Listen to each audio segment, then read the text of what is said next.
Hi friends, welcome to dofood channel.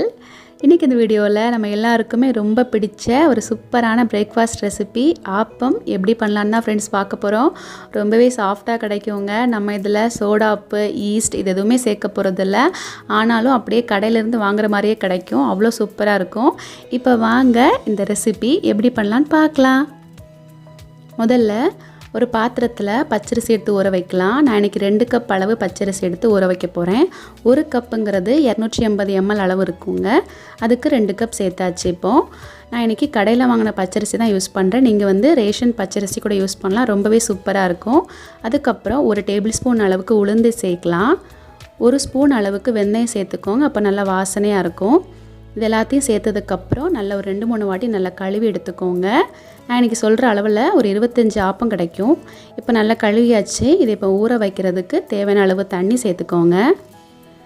தண்ணி சேர்த்ததுக்கு அப்புறம் இதை வந்துட்டு ஒரு 5 இருந்து 8 மணி நேரம் நல்லா ஊற வைங்க. இப்போ நல்லா ஊறிடுச்சு. அந்த தண்ணியெல்லாம் நல்லா வடிகட்டி எடுத்துட்டேன். அரிசி, உளுந்து, வெந்தயம் எல்லாம் நல்லா ஊறி இருக்கு. நான் இன்னைக்கு இதை கிரைண்டர்ல தான் அரைச்சு எடுக்க போறேன். இதில இருந்து கொஞ்சமா அரிசி எடுத்து நம்ம மிக்ஸி ஜார்ல சேர்க்கலாம். அது கூடவே ஒரு பழம் சேர்க்க போறேன். நான் இன்னைக்கு ரசக்கதளி பழம் தான் யூஸ் பண்ணியிருக்கேன். நீங்க இதுக்கு எந்த வெரைட்டி பழம் வேணா யூஸ் பண்ணலாம், நல்லா இருக்கும். அதுக்கு அப்புறம் 1 கப் அளவு வடிச்ச சாதம் சேர்த்துக்கிறேன். மத்தியானம் வடிச்ச சாதம் தாங்க. நீங்க இதுக்கு பழைய சாதம் இருந்தா அது கூட சேர்க்கலாம். சூடான சாதம் சேர்க்க கூடாது. அது கூடவே 1 கப் அளவு துருவன தேங்காய் சேர்க்கலாம். 2 கப் அரிசி சேர்த்தீங்கன்னா 1 கப் தேங்காய் சேர்த்துக்கோங்க. அப்போ கரெக்ட்டா இருக்கும்.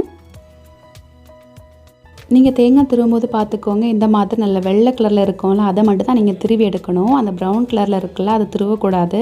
அப்படி நீங்க திருவி சேர்த்தீங்கன்னா ஆப்பம் சுடும்போது அங்கங்கே பிரவுன் கலர்ல அது கருப்பு கலர்ல தெரியும். அதனால வெள்ளை கலரை மட்டும் திருவி மிக்ஸி ஜார்ல சேர்த்துக்கோங்க.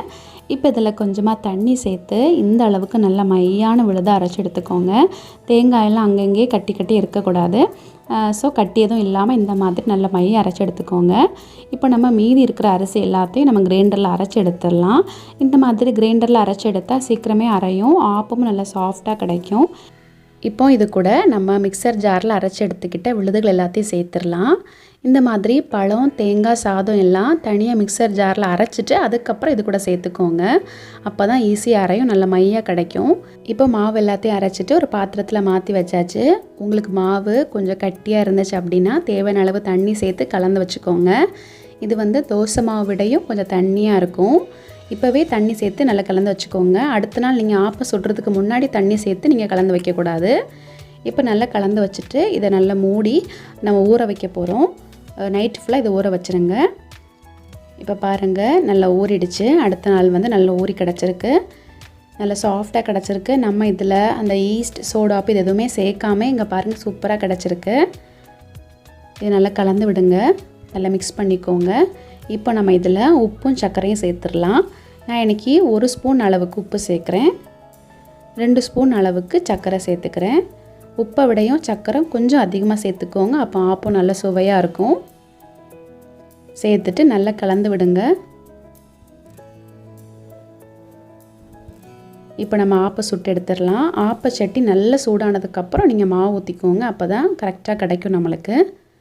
நான் இன்றைக்கி 1 கரண்டியும் கொஞ்சம் அதிகமாக மாவு எடுத்திருக்கேன். நல்ல மிதமான சூடில் வச்சுட்டு இந்த மாதிரி நல்லா சுற்றி விடுங்க.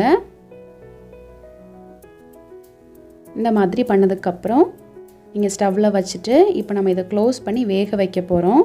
பாருங்கள், ஆப்பக்கல் வந்து நல்லா சூடானதுக்கப்புறம் தான் மாவு ஊற்றணும். அப்போ தான் அங்கங்கே இப்படி ஓட்ட ஓட்டையாக கிடைக்கும் நம்மளுக்கு. இப்போ நம்ம இதை க்ளோஸ் பண்ணலாம்.